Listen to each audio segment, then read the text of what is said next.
Individual liberty and justice for all. All right. Apologies for that. So I will point out that Councilwoman Boyce is excused. She's on a family vacation. We will give her an opportunity. And I guess I'd like to, I forgot to put on the agenda the appointment of Councilman Wells to the airport board. We'll just amend that. The agenda. I'm sorry? Other town business. Yeah, I mean, it's not controversial because it's stuff. If I could. 11? Yeah. Okay. Is that the one? That's the one. Okay. Mr. Mayor, I move that we amend the agenda to add an E11 for the appointment of Councilman Wells under other town business. I'll second. All right, it's been moved by Councilman Swafford, second by Councilman Loftus to approve the agenda as amended, adding an E11 for this night's meeting. Any further discussion? Hearing none. All those in favor, please say aye. Aye. Those opposed? Motion carries 4-0. Yeah. Back to 4-0. I got to remember 4-0. You had one meeting at 5. All right, next item are the minutes from July 27th, 2026. What do we do with no Judy? I know, somebody else sent out to make the motion. I move that we approve the minutes from July 27th, 2026, regular town council meeting. Second. All right, moved by Councilman Swafford, again, seconded by Councilman Wells to approve the minutes of July 27th, 2026, regular town council meeting. Any further discussion? Hearing none. All those in favor, please say aye. Aye. Aye. Those opposed? Motion carries. All right, next item are citizen concerns. Are there any citizen concerns? Hey, Ms. Weber. I'm sorry.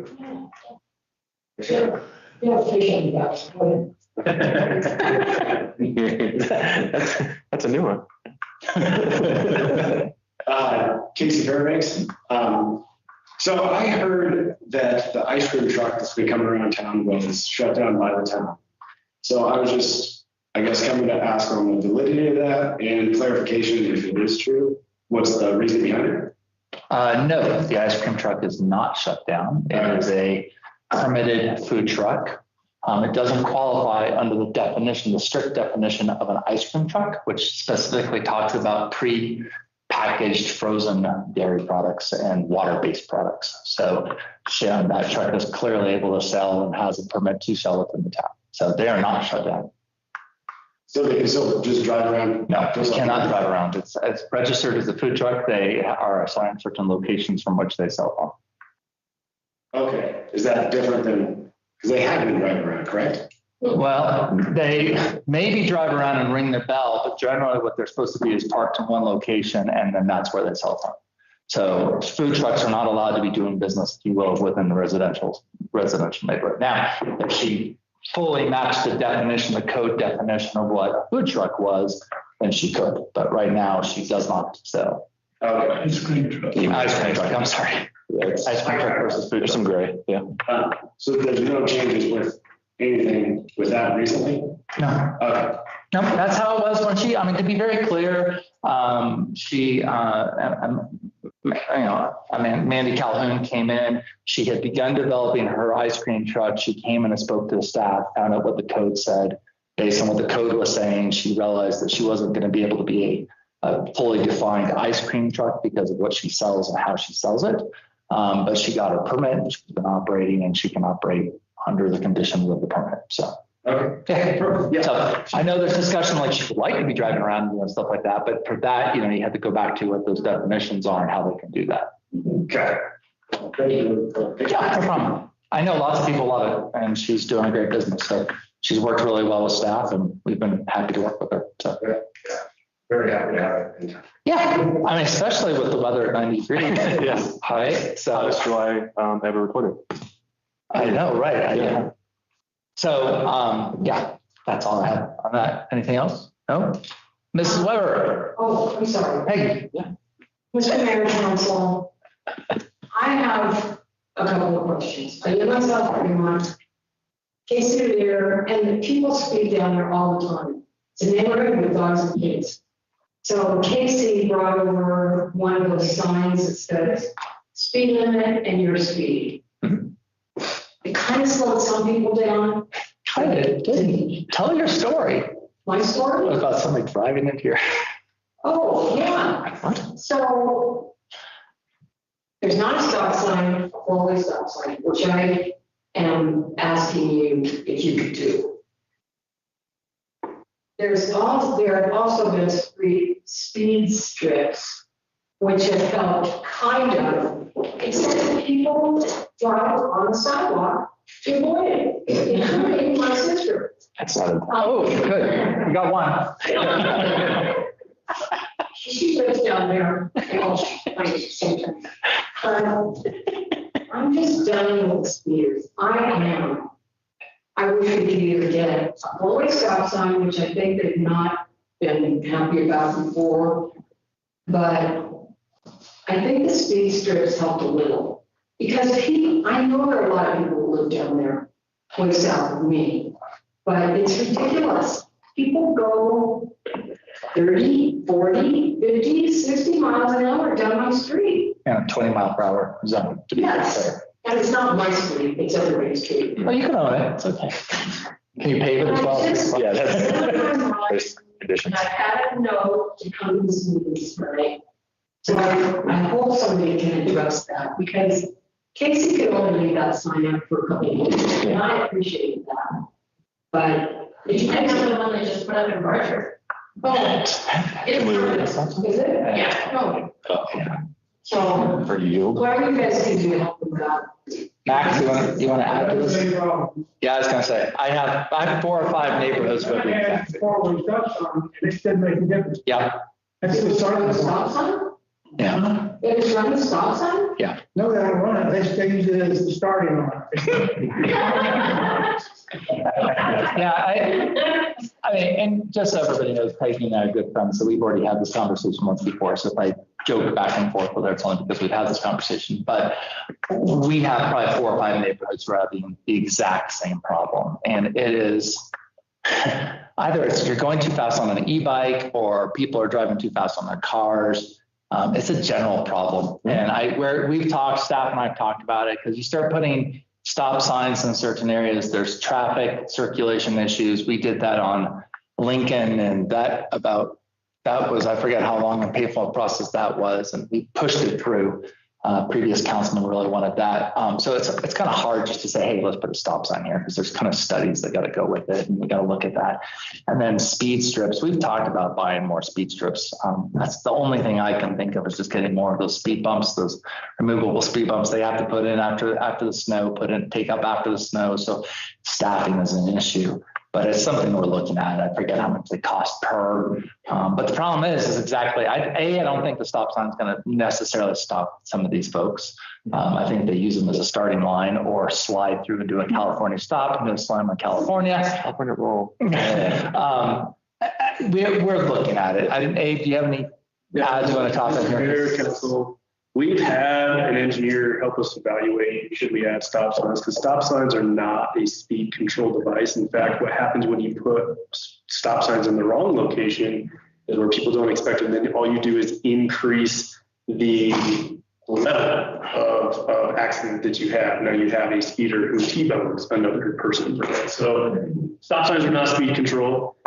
Speed control and enforcement is speed control as well as, geometric conditions. You can always put stuff out in the middle of the street is more effective than stop signs. So like a flower bed in the middle of the street actually would slow people down more than the stop sign because it's got to move around. That's not the right solution on our side streets. As far as the speed bumps, they're about a 50-50 love-hate relationship. When we put them up, my phone certainly rings.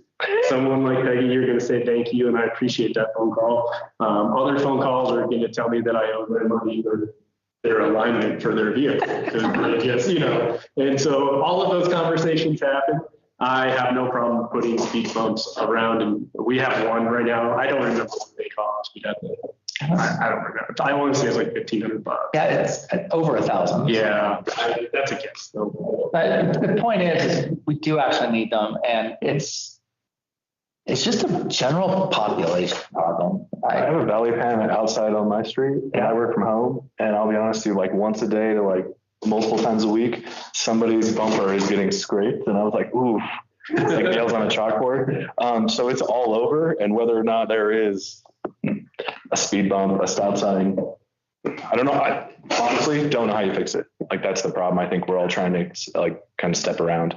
But you know, Casey's aware.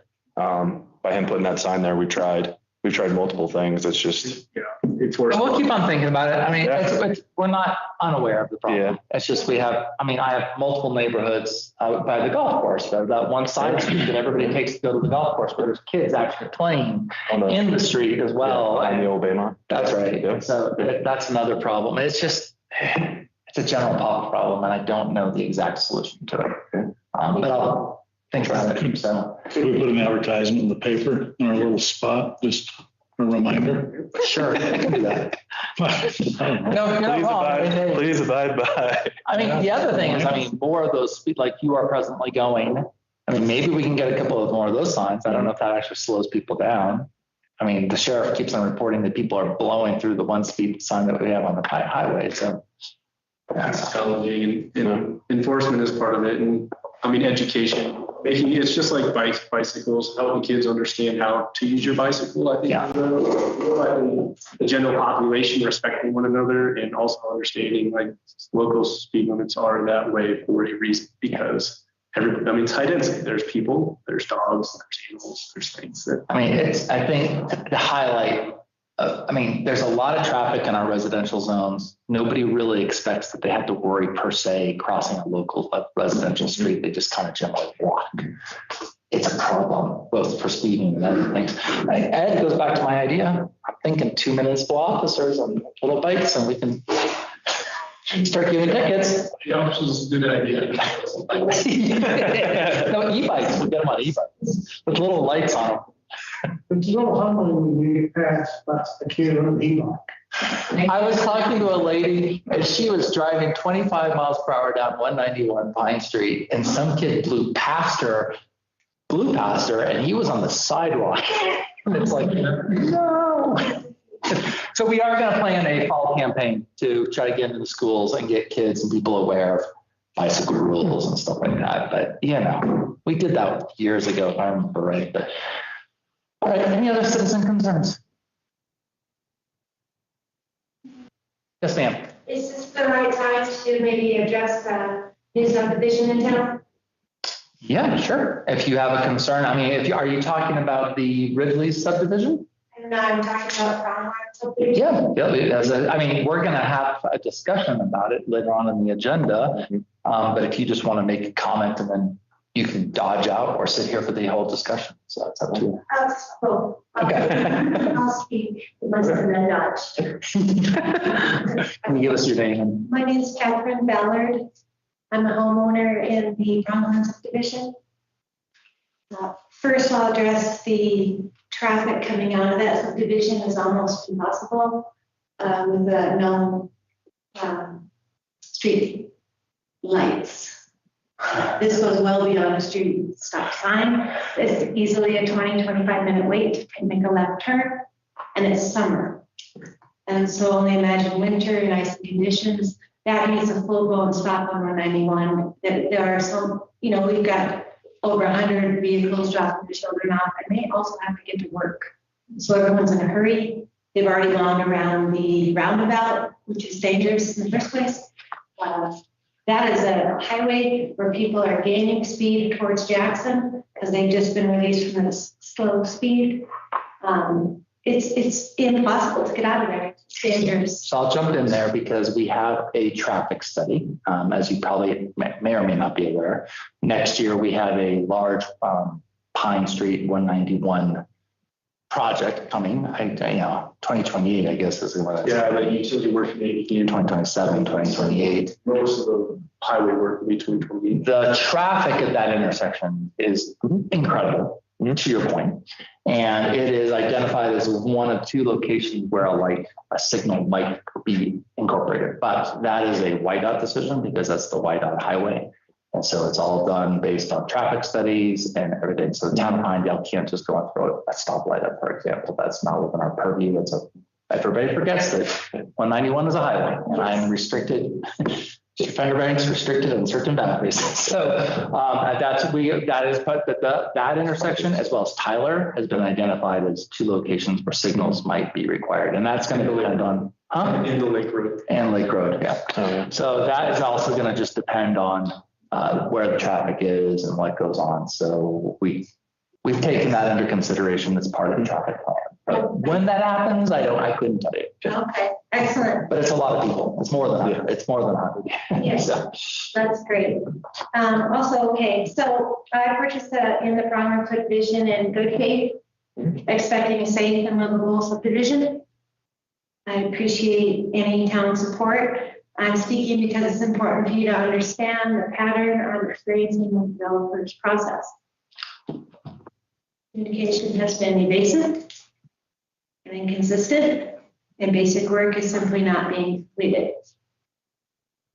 A simple example is the driveway. Even after the concrete's poured, no soil or sod is placed beside them. Leaving a trench makes it unsafe to fully open a car door. And I have many, many more examples. It's a basic safety issue. We're cleaning up work that their crews are leaving behind. Concrete, debris, rocks, nails, shards. It's unsafe. We've got massive dump trucks. Random times, there's kids in the neighborhood. There's no safe sidewalks. We don't have water filtration out there. We don't know if we can even grade our property because water testing's not been done. So we don't know the swales. We don't know what's going to be happening. So it's stopping our progress as a homeowner. And we understand that only a developer can correct these issues, and this ongoing pattern shows a lack of concern for homeowner well-being. We need the town to recognize this pattern so it is not overlooked. Thank you. thank you. And you're more than welcome to hang out for the rest of the conversation. Any other citizen? Did you want to say something? Yeah. My name is Lisa, and I have been here since July 1st of 2024. And one of the best things that happened in this town is the farmers market. And the frightening thing is they have applied as a nonprofit for park usage fees to be returned. Yeah, They're not a fully filed nonprofit. that's correct. They cannot be validated. That's correct. And they have taken donations in kind. Their board is a disaster. This is the town of Pinedale's attempt at a farmer's market repeated. It is not going to be duplicatable, and it is going to do more damage in the long run than it is good. What I would encourage you all to do is look very hard at your definition of what it takes to have your park usage fees waived. And the condition, I believe, is that you are a nonprofit. And filing with the state does not make a complete That's nonprofit. correct. That's correct. What it's going to do is hurt a lot of people. And that's the really sad part, because it should be, farmers market needs to be driven by the producers, because those are the people that care. Okay. Those are the people it matters the most to. It's a great event. The town loves it. There are wonderful things about it. It needs an operational overhaul, and the Chamber of Commerce does not, or Main Street Pinedale should not have anything to do with it. Right. So do what you do, and then those are my concerns. I know they're in the process of getting their nonprofit status finalized. It is not legal to start to promote yourself as a nonprofit, say you're a nonprofit, and not have your paperwork filed, any more than it is legal for your executive director and your treasurer to be married. Okay. That's not true. It is not illegal, but the IRS frowns on it. Okay. Deeply frowns on it. There is a decided lack of transparency for a nonprofit. That was the whole reason it was pressed as such. The way it was presented to the producers is not the way it's being executed. You do not start as a nonprofit and say that your fees are X and then increase them by 100% halfway through your season because your town gets approved. So just Fix their operations. Just please fix their operations, continue the event. Okay. Watch your money. Yeah. That's all I care about. Thank you. Mr. Fairbanks, you wanted to make another comment? Yeah, I was just curious, hard to follow that. Do you guys have a recommendation, I guess, for YDOT where you would like to see stoplights, or you guys? I mean, if it's up to you guys. Wow, that is a great question because it's like political dynamite. And you and I got interviewed on Cowboy State Daily, and the headline was "No stoplights in Suffolk County, and everybody wants to keep it that way." It's not necessarily true. It's really unsafe to make a left-hand turn, and I think, as Ms. Ballard pointed out, that school intersection is crazy unsafe. We probably all know someone who's had an accident or a fender bender at that exact spot. So we're driven by data. We have to kind of go there. My inclination, as much as I hate it, is we're probably going to see signals eventually in Suffolk County, which makes this is one of those issues where I'm going to have 10 people write me emails saying, I can't believe you're for stoplights, and 10 people say, I can't believe you're against stoplights, because everybody's literally divided. My personal thing is there's going to be a coming day we're going to need it because I don't think it's safe. It's too difficult. Now we are doing on 191, that traffic study. I encourage people to go back and take a look at it. Little things like we're going to be putting bulb outs, which some people love, some people hate. But if we can shorten the crossing distance at the intersections, one, so the vehicle can pull out a bit further and look around. Two, that the distance for pedestrian is shortened, should help. And the other idea is psychologically, if you narrow the road down, then people tend to drive slower. However, I think at the end of the day, we're probably going to see stoplights or traffic lights in Suffolk County and Pinedale. They just want to take a recommendation. No, they look at numbers. So here's another great example. We petitioned YDOT to manage the speed limit after the YDOT building towards where Ms. Ballard's talking after the school, and asked them, say, could you keep this slower? Don't go from 25 to 60. And we actually asked them, and it took us, I forget how long to petition them to get it. So it was 40 to 55, and we got them to move it an extra 100 foot or something like that. And that office is just like within, you could a stone's throw from that spot. So as a separate agency, YDOT, I mean, don't get me wrong, I have a much better working relationship with YDOT today than I did in the past. And YDOT forgets that their highways are also our main streets. And so we work really hard on that. They're getting much better aware of that, but it is very difficult. And they look at numbers partially because if you're an engineer, that's just what you look at, and it's a safe thing to look at. And if there's a lawsuit tomorrow, they can just say the numbers didn't indicate it. Now, whether or not that number is the right number becomes a legislative issue that you'd have to go down to Cheyenne and have a conversation with. It's a complicated thing. It's just frustrating. We express, go ahead. Yeah, Mr. Mayor, Mr. Fairbanks, I would go read the traffic study. Where's it at? It's on the town website. There you go. On the town website. There you go. It talks about it. I mean, it does take warrants for a signal. There are 9 traffic warrants. It has to meet 5 of the warrants to warrant. And until it's warranted, YDOT's not going to install the traffic signal. We looked at several intersections. None of them are warranted today. Some of them are warranted in like the 5 to 10 years, some of them in the 10 to 20 years, just based on projected growth and traffic growth. We haven't hit those projections yet that would warrant them. So until they're warranted, they likely will not, there will not be traffic signals. Now, because YDOT's redoing the pavement in 2028, we've been working on certain improvements funded by federal grant actually in the town of Pinedale, and then also just improvements along the corridor that would facilitate future traffic growth. So for example, Tyler Avenue, when the bulb outs and the pavement all goes back in, it's going to be wide enough that a turn lane can be added. So the signal is done. We're not rating up 2 blocks of Pinedale. We're putting some new paint on there with the signals. So it's there are discussions going on, but there's been no momentum from YDOT to add a signal. All a signal does is transfer delay from one person to another. And so the problem with Pine Tree is you have such high volumes here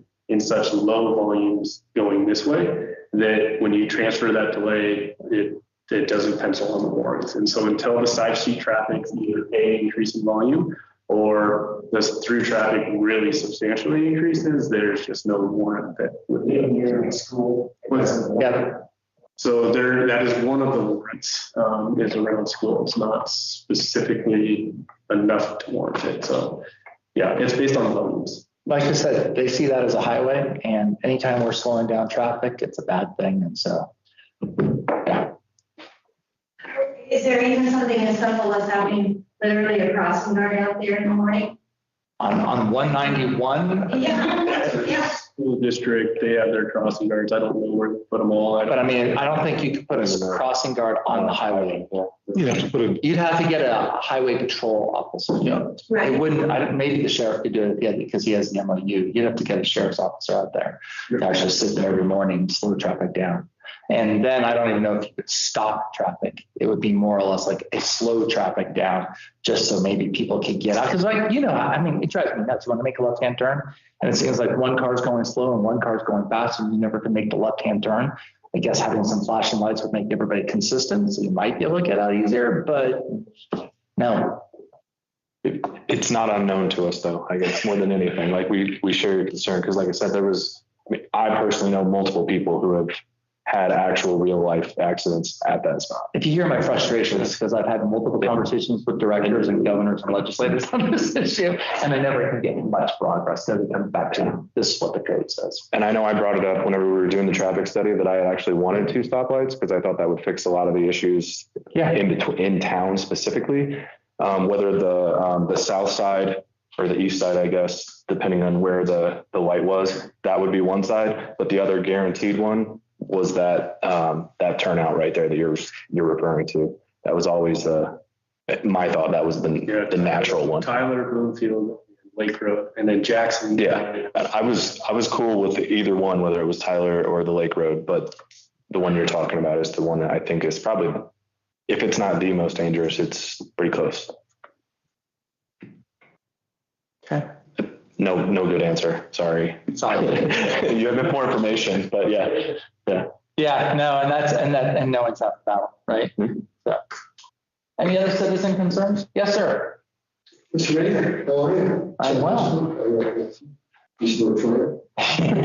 to see you again, Chad. Couple comments, questions. Comment one, the ice cream truck, somebody said you were running around. I believe they were. She's not selling. I chased the music and bought some ice cream and she was running around. So just a quick comment there. You guys handle that. My question is there going to be a comment section after the last discussion in this plan development? Because if there isn't, I've got questions, but I would rather sit through that section before I ask the questions. But if there isn't a public comment section, Mr. Mitchell, as you know, I mean, strictly speaking, how agendas could be set are, we take a public comment now. Thank you very much. Everybody sit there and be quiet. We've traditionally just always run it that as we're presenting things, if people want to sit in the room and have a comment at that time, it might be more applicable to hear our discussion and then you can make your comment then. Would be my. I think that'd be great. We're not going to shut down people. It won't be very long. Hopefully we'll keep it tight because our last meeting went until 9:30 and there's hours on farm horn. So. Sure, that's all. Okay, good. Great, thanks. All right, we'll go on. Any other citizen concerns? Any council concerns? I have one more comment. Yep. I really like the new signs on Pine Street because there's one that says state law, stop for pedestrians in crosswalks. Yeah. I love that. Yeah, we put that up Now, put it up every year and people ignore it every year. But I know that kids, dogs, whatever. And people are going to those crosswalks. And also, I don't know if any of you guys have noticed, there are so many huge trucks driving through Pinedale now. And they're really long as this building. And it's like, how in the heck are they gonna stop for a pedestrian? Some of them don't. There are tourists that blow through the crosswalk. there's a lot of locals that blow through. I was going to say almost hit mayors. Yeah. Mayor gets it almost on a regular weekly basis. So no, it's truthfully. I don't want to see any of my friends' little kids get hit on their bikes. Well, and I've been talking about this in the Mayor's Minute and on the radio, and I'll just say it here. I think people need to realize that if you cross the street on your bike, you're considered a vehicle. So when a kid rides his bike across that street, they're going to be treated as a vehicle, not as. Now, we would rather some kids on sidewalks in certain instances because it's safer, but we don't want them going 20 miles per hour down the sidewalk, right? But generally, you should get off your bike, cross the street. That's legally kind of what's really recommended. Well, I think Casey used to do a safe bike class. Yeah, that's where this fall we're hoping to hit that, discuss bikes and all of these things at once. And I thought we had somebody who was really excited to do it. I forgot who it was. I'm jazzed to do it. Oh, it was you. That's right. I'm all about it. That's right. It was. You were really. I knew there was somebody who was like really wanting to do it. So, all right. Can we move on? I have one more comment. Yeah. Apologies. I did want to mention that at the golf course, which is a favorite place for my entire family, except for me, the sewer gas odor is pretty extreme in the restaurant area. It's literally sewage coming out of that place. I don't know who's in charge of that, but it's Mr. Mitchell, are you hearing this comment as a candidate for county commissioner? It's very bad. Whether you got sewer gas or I don't know what it is going on there, but it's not healthy. Town of Pinedale has no jurisdiction there. That's Take notes, Chad. Who is in charge of this? County commissioners. County commissioner. Yeah. And it's on a leach field, it's not on Taylor. County commissioners. Oh, They talk, they meet every 2 weeks on Tuesdays, John. nice being here. No, at the county commissioner building. All right, next item, consent agenda. Pretty straightforward. Is there any questions about this? We can move through it, or I can describe them. I don't have any issues with them. If anybody else is pointing out, go for it. I move that we approve the consent agenda as published. I will second that. Moved by Councilman Swafford, second by Councilman Loftus to approve the consent agenda as published. Any further discussion? Hearing none. All those in favor, please say aye. Aye. Aye. Opposed? Motion carries 4-0. You're way over there. All right, next item, other town business. First item is going to be contract for services disbursements.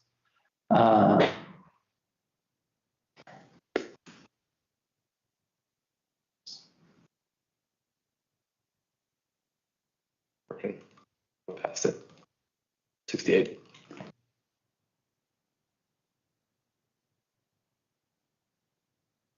All right, so you'll see on the page 69, we have the request from 5 folks. Not all of these were compliant with our application. Maureen, did you have? We just had 2 that were not received by the deadline. One missed by just a couple hours. That was PAC. And the other one was the Children's Learning Center. The others were compliant. So, and then what about Special Olympics? Because there was a discussion going on there. Special Olympics were supposed to get back to us with some items that would be considered eligible. And we have received no further conversation from them. So in my opinion, the things that they were requesting with their contract funds were things that we could not contract for. We do, however, have a grant that they did get back to me today with accepting a travel and tourism grant that will help defray the cost of the event that they had also requested funds for through this process. So they will get some funds for that event. All right. My recommendation for council to consider is, I think obviously we should approve Mesa Rendezvous Point. They complied. My only challenge is that when we do have deadlines and people don't meet those deadlines, I don't know what to do about it. I feel like if we're not having people applying and being compliant, then there's really no point in having a compliance question. At the same time, as I was discussing with someone, I love what Children's Learning Center does, and I love what the PAC does. So I struggle because I don't want to inadvertently punish you, but I do. There's no point in having requirements or compliance if we don't have the rules. And so I don't know what to do about this. My recommendation would be to definitely approve the Rendezvous Point and Mesa Special Olympics. I think we can wait to see what that finally comes out to. We're not making our final decision tonight. I mean, I would say we could approve those tonight, and then we can discuss what we want to do about the others, or we can discuss it here. And I'm open to the council's point of view on this. I mean, I think we definitely need to, if we're even in between on approving the others tonight, we definitely need to approve the ones that have checked all the boxes. So we can continue to have the conversation, but I'll take at least getting those two through. So I'll go ahead and move, if that's okay with you, Mr. Mayor, that we approve both Mesa and, or is that the right name for Mesa? Yeah, Okay. they kept the same acronym, but they changed for it. Gotcha. Mesa and Rendezvous Points contract for service disbursement. I'll second that. $29,500. Yes, for that amount. Moved by Councilman Swafford, seconded by Councilman Loftus to approve the contract for service with Mesa and Rendezvous Point in the total of $29,500. Any discussion?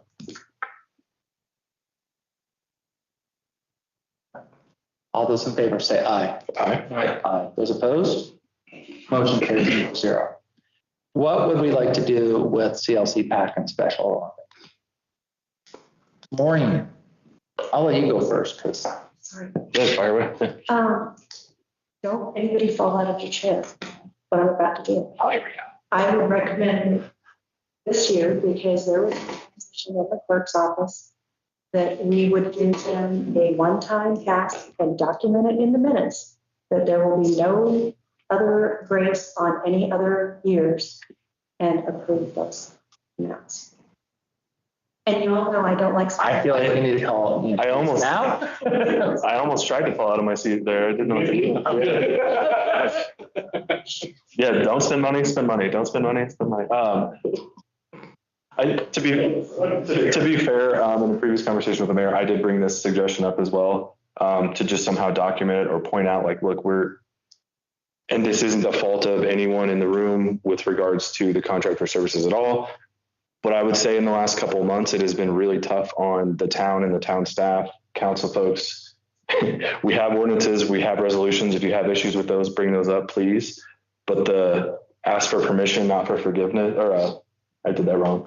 Ask for forgiveness and versus asking for permission. It seems like has really gone by the wayside to the point to where, and I don't mean to straw man it here, but at some point we kind of have to put our foot down, like be the grownups in the room. Because it seems like every time we pass a law, it is unbelievable. But I also am very supporting of these organizations and this program that the town of Pinedale participates in with the contract for services. I'm fine with a heavily worded minutes that there will be no other issues. Hopefully in the future, no other grace periods given. So. Would that include Special Olympics if they don't have any applicable? They don't have anything that's, correct me if I'm wrong, the documentation that they turned in was not something that we could contract for. The other two organizations did provide services that we would be eligible to contract for. Yeah, and the Special Olympics one, to add on, like what you said, there's an avenue with travel and tourism that we were working it out. So, and they can still come back and say, well, we found $1,000 for us. And we can say, okay, maybe that works. And we can have that conversation tomorrow. This is not going to be right. I'm just saying. Yes. Yeah. So, Councilman Wells, Councilman Loftus, any comment here? No, I think it's the right thing to do to give him one more chance, though, and put it in the minutes. I mean, it seems like in previous years I wasn't here, but maybe it was a little more lax on the deadline. No, sorry. We really try to go on the deadline. You're pretty good about that. But our staff usually reaches out and tells people like, hey, you need to apply by such and such date. And this year we did not. Did do some of that, but I don't think we actually called and said, today's the deadline if you want to apply, 4 or 5 times like we have in the past. Yeah, it's not, to be fair, I don't think that it's ever been staff's direct job duty to call people and remind them of deadlines. So I know our staff works very hard to get grant applications in on time. Otherwise, they're not considered. Yeah. Right. Compliance, that's right. So, something about this, something else? Well, we've had this discussion before, but in light of our transition and what's going on, I think we can just solidify it with this time and take care of it today. So solidify it with some. Amber, if we do something like this, is there going to be, I never want you to leave the back. But And hope I never ever pay for forgiveness. But will that be part of your institutional memory as well? I guess is what I mean. Okay. If I could make a recommendation, I know we did our contract service presentation some or so ago. Yeah. This came up during that. Yep. And I'm a calendar girl, like things are built in my calendar. And so I know that the town contract for services is due in this window of time, but there's not a set date.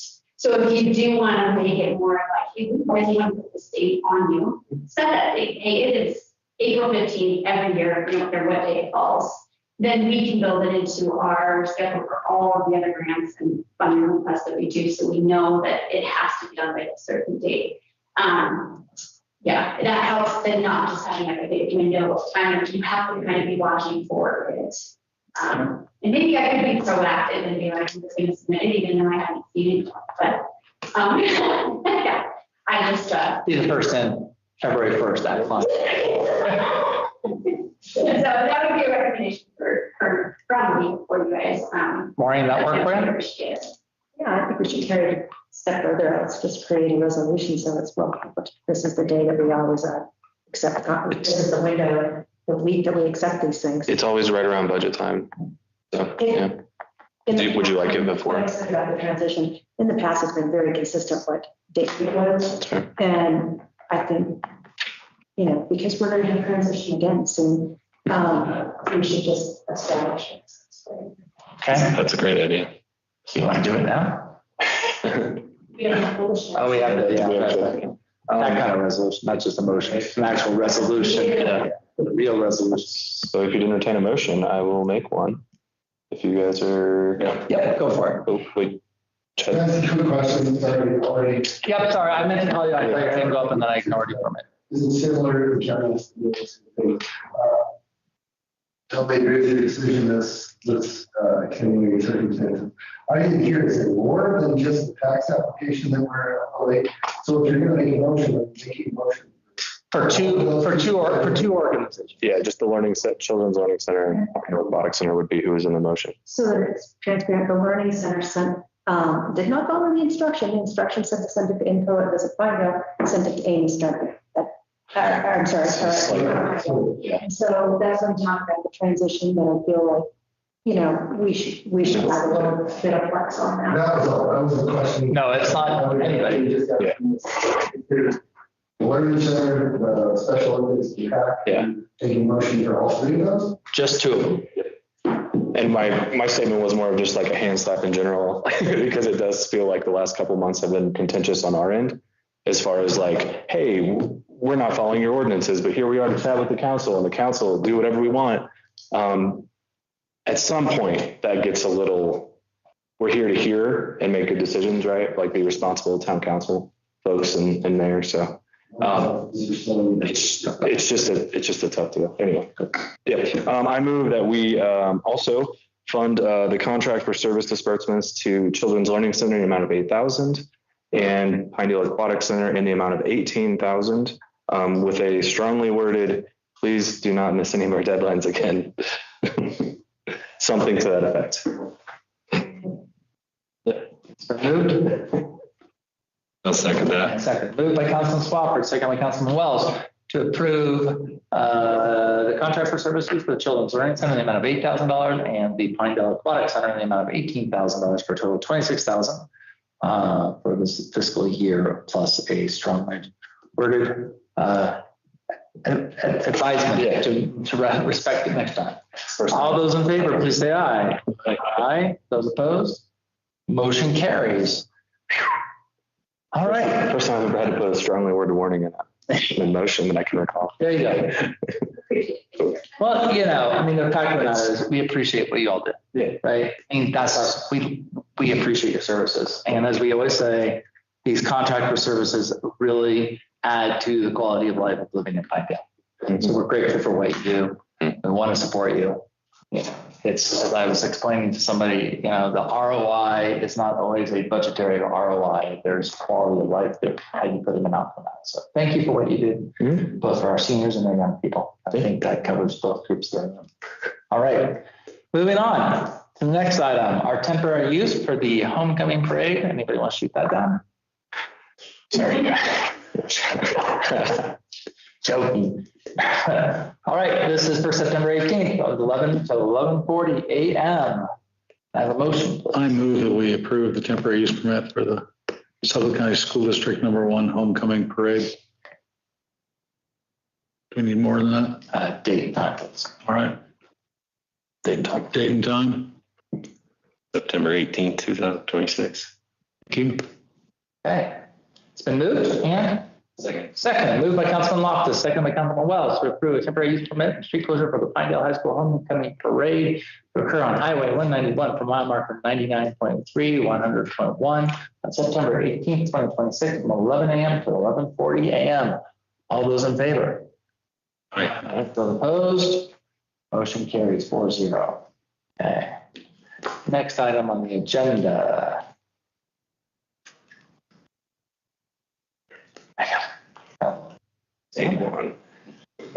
All right, consideration of bond for sidewalks. Here we go. Pronghorn Crossing sidewalk bond request. Is there any representatives from Pronghorn Crossing here?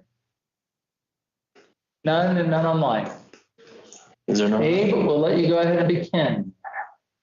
I don't know. Mr. Mayor, Mr. Mayor and Council, I will give a report as far as who is here from Pronghorn. No one in the room is looking familiar. I don't know if they're online or not. I definitely sent the agenda out to them on Friday. Spoke to their team today, so I know they're aware of the meeting. To circle back to the last discussion, the town of Pinedale extended the bond for the completion of the Pronghorn subdivision this February with a completion date of August 20th. That date has not moved. We have moved a substantial completion date a couple times at the last couple of meetings. I will say between last meeting and today, if you were to drive through, you'll see all the curb and gutter, and you'll see all the roads in the pathway are all paved. Teletractors working as a sub finished the pavement last Friday is when they did Haystack Road. And so the pavement and curb and gutter are completed. There are a few items remaining for substantial completion, which is this week. And primarily, that is, as far as substantial completion goes, typically it would be sidewalks. There's a little bit of stormwater. Outside of that, everything else I will put online for final completion.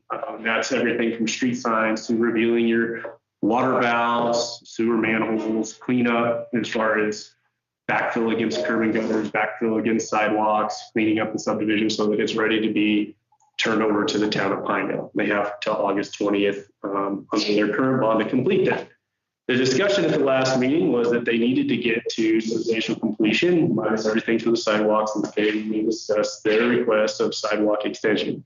Between last meeting and today, I took their cost estimate and sent it to the town engineer, and I instructed the town engineer that we need to ensure that the sidewalks is a standalone project and that the cost associated with that bond is associated with a standalone sidewalk project, including mobilization, road base, prep, sidewalk, all of the above. And he amended their cost estimate. That cost estimate is in your packet from Matt Bowers. And as is a copy of the current bond that Pronghorn subdivision holds. Mr. Bowers' cost estimate came at $340,314. To bond that per the town code, that request would be $425,392. I sent that email on to Pronghorn subdivision, to Moya's team, and I received a comment back that perhaps they'd like to adjust some of this has been completed and reduce that bond a little bit. I have not heard anything back from them. I have also requested an intent to bond from their bonding company. I have not received that. I did receive an email over the weekend that they didn't have time to complete that. However, today we hold a bond for the completion of the subdivision with a final completion date from Mr. Moyes of August 20th, 2026. So that bond is still in place. That bond is for, I don't want to lie to you, 700 and some change. 88 or something. I'm scrolling through my packet here. Yeah, $788,075 is what that current bond is in place. I know they had requested the extension of sidewalks only on the subdivision. And if we don't give that extension today, then the bond will be from the completion of the town. August 20th would be the date that we would be contacting the bonding company without some formal extension or some action from the council, or do we proceed with the bonding? I know their request is to enter into a separate bond for the sidewalk alone. There's no one here that I'm aware of to represent that request today. So, I mean, I think as we discussed, we need to maintain substantial completion. I think that is at this point, everybody is at that stage. And I know they were making progress on the asphalt today, right?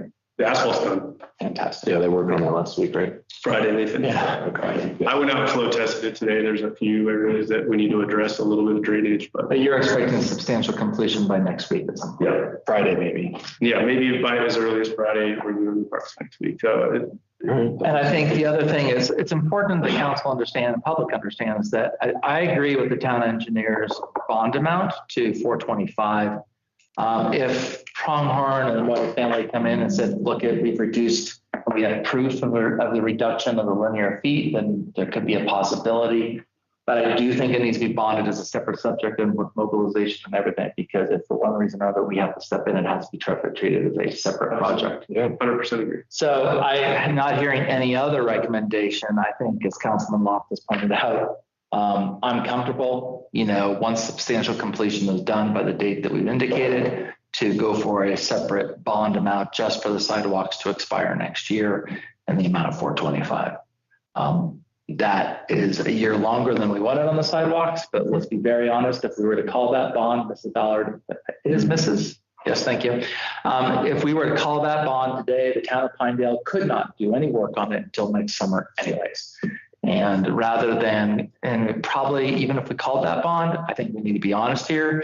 Mr. Moyes would probably contest us in that case, and we would end up in some sort of legal conflict, which could train on, and it might be 2 years before we actually get to it. So although you live in this neighborhood and it means that there would be a delay on your internal sidewalks, it is my view that it's better to go ahead and complete the first bond, get that done with substantial completion, and extend the buyout and bond for the sidewalks to be completed by next year. If at that point it's not completed, then we call it and we just have to do the sidewalks the year following, assuming that it's not contested. Yes. And it was thrown around last meeting about being in September, but in referencing all the stuff we went through last week or 2 weeks ago, I think it should be August 20th of 2027. The sidewalks are done. 2027, I would agree with that. I mean, we have no standing request to extend substantial completion. No. Okay, so we're going to go by the date that we fixed there, and I agree that we just do a brand new bond for 425 and change for September of 2027. That would be my recommendation. I mean, everybody August. August? Well, that was. Oh, did he say August? Yeah, let's. He was saying a year from. Oh, yeah. August 20th. Yeah. Okay. So if this, we've already agreed to August 20th for this completion now, which we're finally seeing some. And just to your point, Mrs. Ballard, we have been dealing with them and they keep pushing us to extend and extend and extend. And last meeting we said, no, we're not extending. You're doing this. But there was no way they'd get the sidewalks done. So if we called all that, we would have to do the sidewalk Next year. next year. Maybe if we got the money. Yep. So we would like to keep that on his plate. So he does the sidewalks. Yeah. So that's our logic there. So the town doesn't have to try to do it because it'll cost us more to do it. Yeah. In the long run too. So, but we do want to bring them to some kind of completion. So. That's my community lose there with this delay? I'm sorry, what's the cost to the community? To Mrs. Ballard and this is the sidewalks.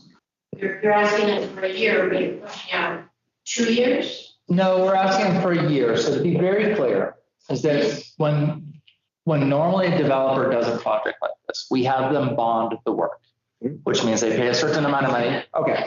So if we were to call the bond today, because it comes up August 20th, there's no way we could do any construction work until next summer. That's not what I'm disputing. What I'm saying is if your child is 4 Okay. and you're pushing it out a year, the child is 5, the child is 6, your 6-year-olds are 8 before this gets done. That's the cost that I think she's trying to call out when she made her statement is the cost of residents that live there. Yeah, that's not because. Beyond financial, it's quality of life issue. No, I don't disagree. Now, to be clear, there are sidewalks done in front of their houses. It's just not all the internal sidewalks are completed. Their argument, false in my view, is that why would you do a sidewalk in front of an unfinished lot? Because tomorrow when somebody comes in to construct it, they're going to trash the sidewalk and you're going to have to go in there and repair the sidewalk. My counter argument is don't hire that contractor, hire somebody else from the house to work with that kind of concrete. I've got a contractor in the room nodding his head with me. So you're not wrong. There is a cost there, but we really have no ability other than calling the bottom doing this. Yeah. So. I really want to comment on this whole sidewalk thing. Mm-hmm. It's not true that the sidewalks are going to get destroyed at all, because all they have to do is build a dirt ramp to each pad. And like they did today, because of the meeting tonight, and the sidewalks will never get disturbed. And they don't care about the sidewalks they've already built. They didn't secure the edges. They didn't clean up any of the concrete afterwards. They didn't clean up any of the finish nails. That I had to do all that. And so giving them more leeway, in my opinion, I'd give them another month, because they already have plenty of material. They're already correcting these sidewalks today, and they're just not pouring them. We're pretty and they would also go around the said properties that are not built. They don't even need access to front of the properties, because there's plenty of room to be going behind. It's not so much Mrs. Ballard as a point, because we've actually looked into this. It's not really a question of whether or not they have the time to finish the concrete. It's actually the availability of concrete.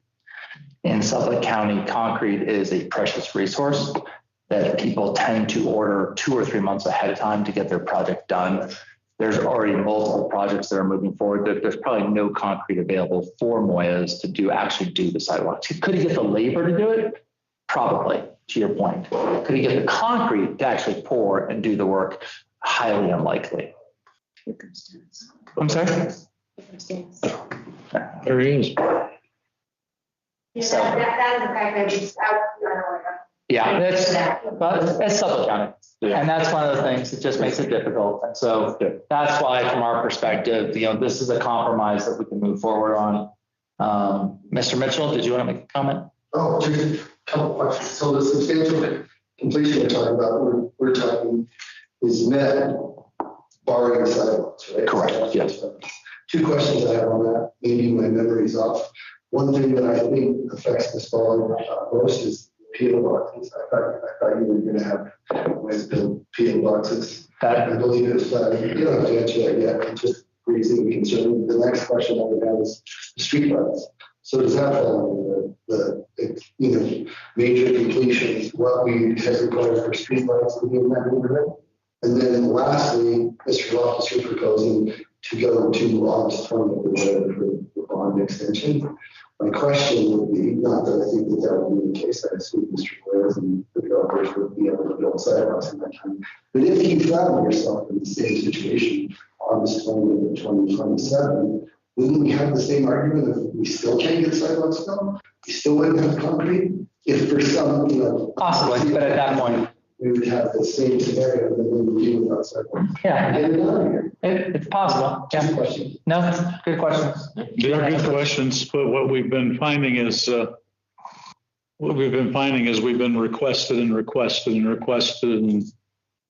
asked to push dates and things. And we're trying to come to a point where, no, you don't go any further. Let's get this done. And then we're trying to compromise on the sidewalk so we can even get it done. I don't disagree with that. Right. I don't misinterpret my question. No, Your logic of why you're putting it out, my question would be timing, when you call that due next time. Yeah. It seems to me, and then my substantial completion question is the post office boxes, which affect the residents there. Dave, you want to speak to the post office boxes? Yeah, Mr. Mayor and Council, Mitchell, I'll do my best to answer all the time.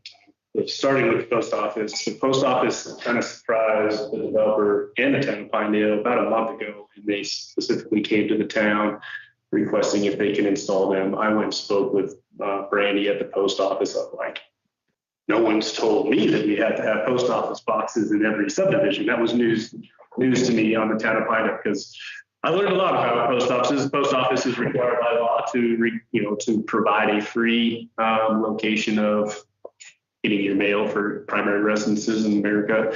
And they don't have enough post office boxes in a current post office to pull it off. And so I met with Brandy, the developer had come up with an idea of 3 standalone, I think they're 12 or 15 unit PO boxes. They'll be located. The town council gave them permission to locate them on the public parcel that's kind of in the northern part of the center island. Those are to be constructed by the developer. Through my conversations with the town attorney and like when and how, I know the mailboxes have been ordered to do that. I think there is probably some grace allotted to getting those done, just from the standpoint of we learned that a month ago. This isn't something we've known about for years. I have no inclination from the developer that there's any issue getting that done. It's just getting the post office box here, pouring the sidewalks in front of it, which is part of their plan, is the sidewalks there and behind it to provide access to it. So the post office thing is still provided for. Sorry, can I just? It was my memory that we had required that was never.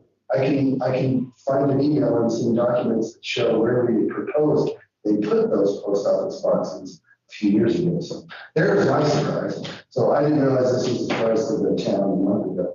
I thought we agreed to request that a few years ago. That's what my memories and my notes show. If you can find the email, send it to me. But the first time I heard of that was about a month ago. Sorry, that was my misunderstanding. I thought we were requiring post office boxes, so then I had a question of why wouldn't that be on substantial concern? No. Not required then my memory is off. Yeah. The emails I've seen. They're not in the construction drawings. They're not in the construction plans anywhere. And I don't recall seeing an email. If it did happen, I missed it, because I was as surprised as the developer. And I was like, man, that's sure nice to know, because we deal with the power company, we deal with the gas company, we deal with everybody, right? No. As far as the streetlights go, the streetlights are up and operational. They're in for the subdivision. At this point in time, the things that are not complete in the subdivision is stormwater treatment system on the south end of the property. And that would probably be about, and the sidewalks is what I consider typical substantial completion. And then as far as final completion goes, it's street signs, everything from labeling the street signs, the name of the streets, to some of the parking signs required by construction drawings. And then exposing the water valves and sewer manholes, and kind of just general backfill and cleanup. Backfill against all of that. And I spoke with Dennis today about backfill against the curb and gutter, backfill between the curb and gutter and sidewalk where it exists, and just some of the general cleanup within the right of way. And then there are a few punch list items. Today we did a flow test of the asphalt curb and gutter. They got a few little bird baths that we got to deal with and stuff, but those are kind of final completion items. So that's kind of where construction's at today. I think all of that is capable and I think schedulable between now and next month. I don't see any issues there. And then the sidewalk is the discussion for today. So there was one more question. That was 1 and 2. What was Because I totally understand why you can't build sidewalks right now. Yeah. But if you pick the same date next year, and I don't think that will be the case, I suspect they'll have them done. If for some unforeseeable reason you find yourselves in the same boat, she'll probably be without sidewalks and buildings here. It's a possibility. And I think, to the point, it's this is it's a compromise solution, because, we are dealing with a developer who is thankfully developing homes in the town of Pinedale. We need them, right? So we want to work as hard as we can with developers to make their job as easy as possible. The number of times that a developer will come to me and say, a town, and again, I represent WHAM, so I hear from not just Pinedale, but others, like the rules that towns have is just too difficult. So we're trying to say, what can we do to help you to get your job done, while at the same time considerate of the people who live there and the town of people who are like, hey, wait a second, where are our sidewalks? So we're trying to balance the two. And you're not wrong. If for one reason or another, Moya's Family Homes misses this deadline again next year, then it will be another year, and the town of Pinedale will have to pick up the bond and we'll go and do it. But at that point, yeah. So without restricting or hindering the, wondering if it's easy enough to move that due date or this extension date a month or two forward, or a month and a half forward to, like, let's say June 20th, you extend it to your, or July 20th.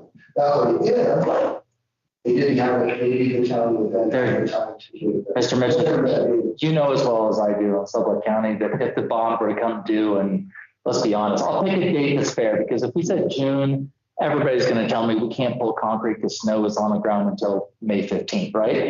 Can I finish? Thank you. So, so my point being is that I think if we were to say, pick some random date, there's no way we're going to be able to get our concrete in order and get it done that year as well. So we might as well just give them that extra bandwidth to get it done. Mr. Fornstrom, welcome to the meeting.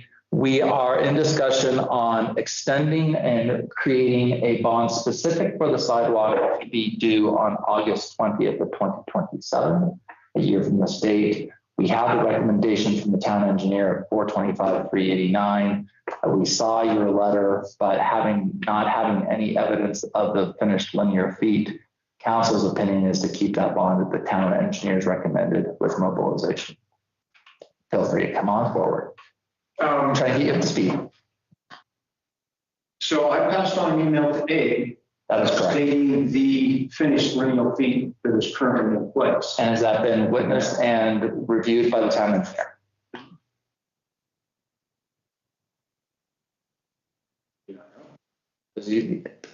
We have the email that's in here that you are asking that you would reduce it by, is it 3,000 square feet? No, you're wanting to keep it at a maximum 3,000 linear feet at $70 per feet for a total bond price of $226. Correct. There was a letter before that I passed on to you of what we completed. The one from Jason. And then Jason had answered a letter also. And Jason took care of this, that final email deal. I have not personally really dealt with bond other than putting warrants together. So. This one on July 22nd says from you to Abe, existing bond package estimates contains 3,355 lineal feet, and you're saying that 120 was completed. Is that the one you're talking about? Page 94 has an email from Mr. Moyer. That's the more recent of the thread. Yeah. I think. Like 950 or so completed. No, I don't see that. So the last, how much, 950? I think that's what. So the last email I have from you, I stated it now. so I have a reduction from 3355 to 3235, 100 feet along Greenfield Avenue. Yeah. That isn't John. There's over 200 feet long left.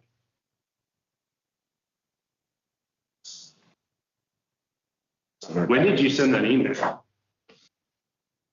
Because my correspondence was from last Friday, or I'm sorry, Wednesday. last Wednesday, seeking like, hey, if you guys want to reduce it, let me know. I don't have correspondence after that. I've not received correspondence from after that email. That would explain the confusion. Okay. It was, I had sent. So,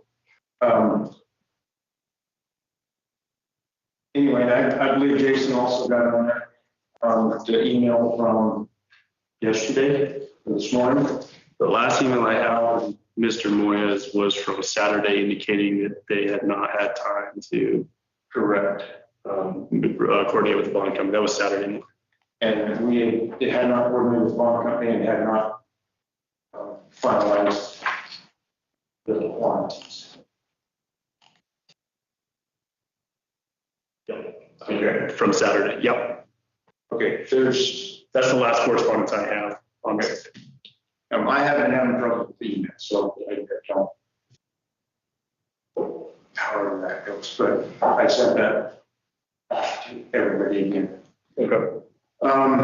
So on the bond, we did request a reduction of those quantities. That's the quantities in front of them. Sorry. There's quite a bit of stuff. Don't forget that- All the sidewalk on Buckboard has been done, access on Bloomfield has been done. Access between lots 4, 5, 6, 7, that sidewalk's all done. Sidewalk between 30 corner of Bloomfield and 31, and 30 have been. Driveways and sidewalks will be completed probably, I'm hoping this week. It should be. Yeah, that's right. On 9, 12, 13, 14, and it's probably front 36. So I mean, as you know, Mr. Fornstrom, our agenda goes on Fridays for public consumption. So if there was an email from Jason on Monday or Saturday or something, that it wouldn't be on the agenda, right?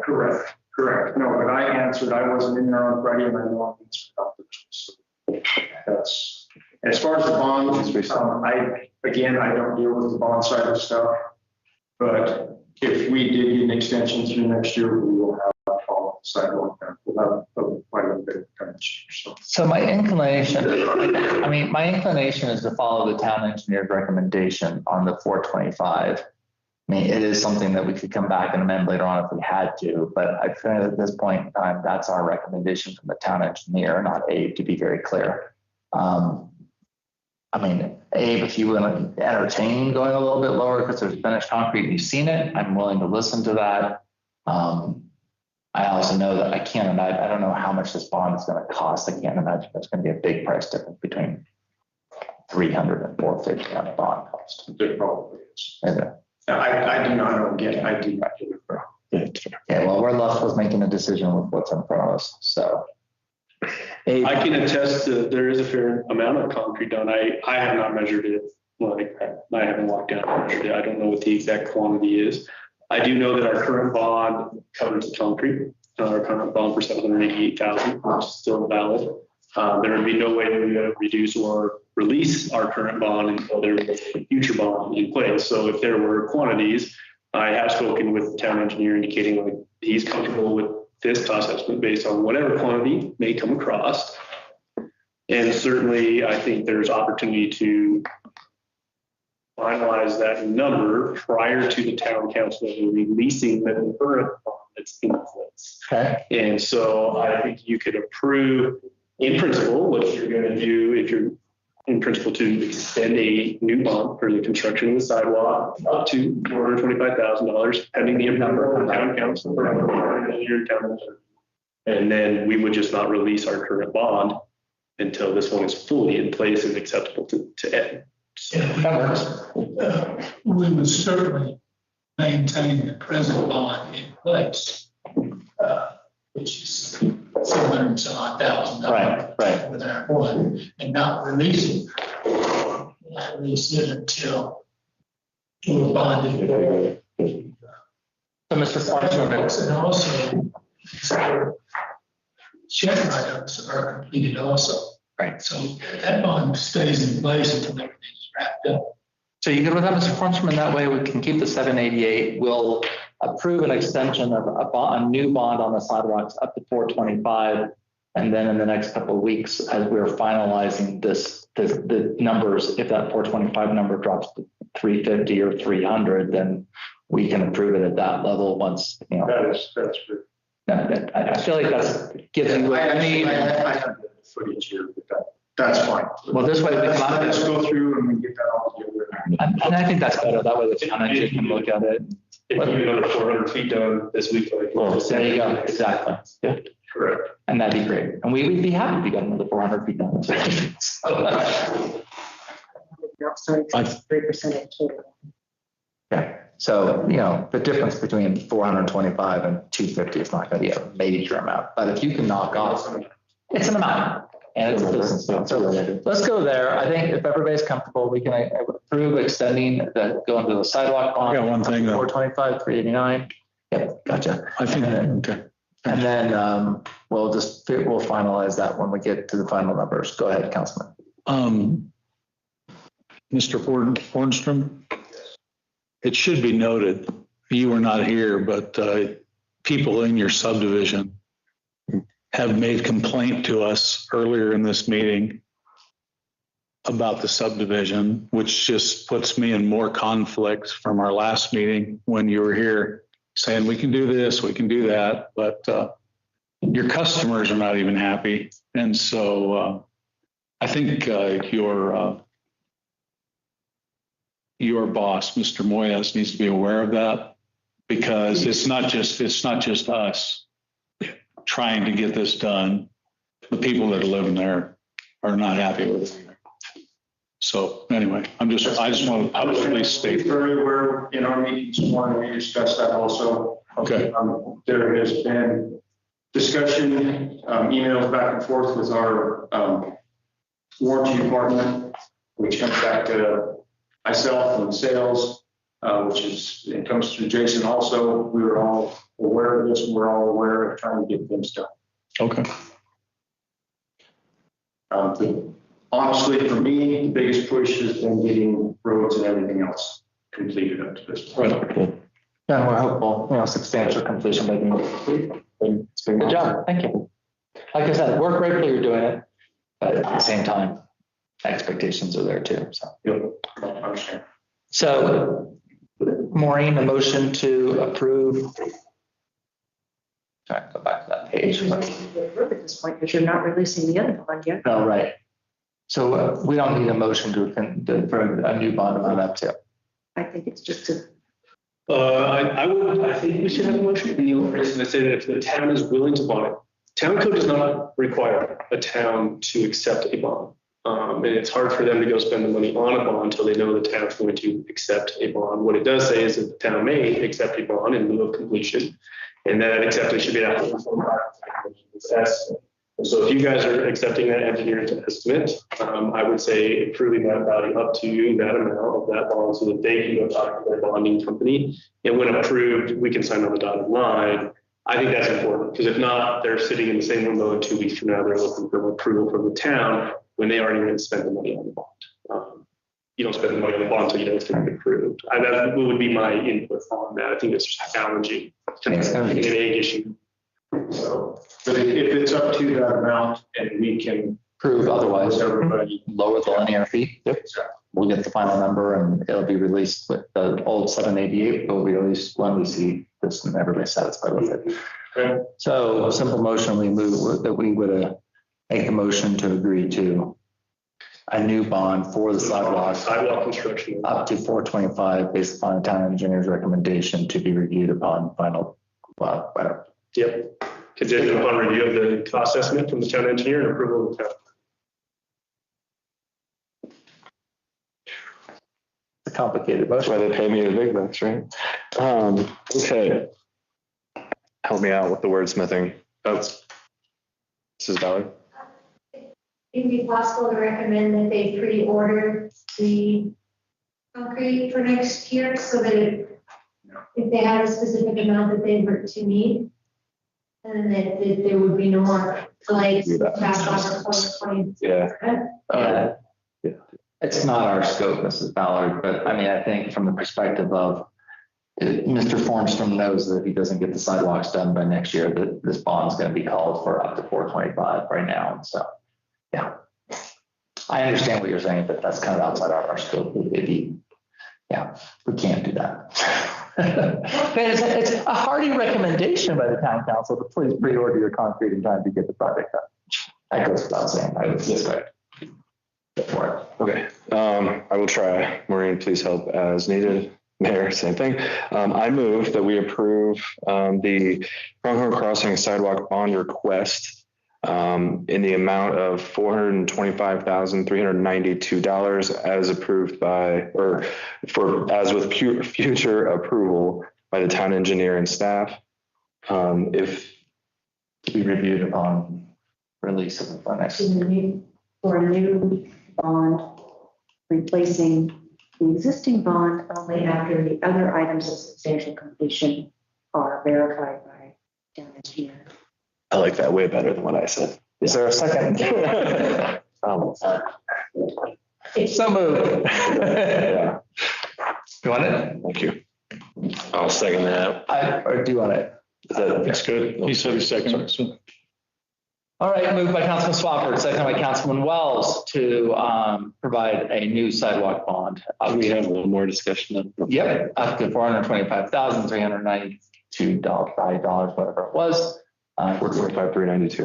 425,392. All right, moved and seconded. Discussion. Go for it. So we talked about the August 20th deadline.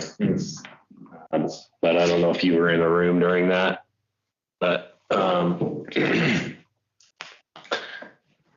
I can hear it from both sides that there's people who would like to have, before the end of 2026, and then I can hear your side too, probably. But what would be a reasonable date that you would say for the bond to be due? That I will have all that stuff completed. Sidewalks.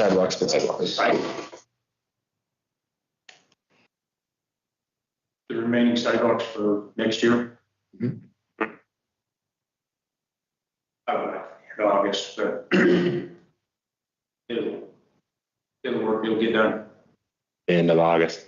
August 20th. August 20th. 20th, okay. Which would be a year from the substantial completion. Correct. Yep. Okay.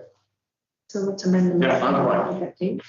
What's that? Amend the motion to include that date. Yes. I'm comfortable with that. Yeah. Move to amend to include August 20th, 2027 as the final completion for the bond, the sidewalk bond. Seconded, moved and seconded. Yes, they're amended. Abe, you made that was the one thing. Discussion Okay. that I wanted to Okay. make sure within the minutes if there was a date. Most bonds, the way they work, is a bond is in place. We have bonded for a year, but like the bond's just in place unless we put a deadline up. So having a deadline is what we needed, so. I don't know for the five of you, but I'm just trying to hear all those pieces of the conversation and put them together. And I still question why it has to be August 20th, because if we end up calling that bond, then we end up going probably into that second year. So what would be the harm of saying July 15th? So that then we do have time to potentially get those sidewalks in by the end of next summer, or by the end of next construction season. Because that doesn't give you the month of July to do stuff.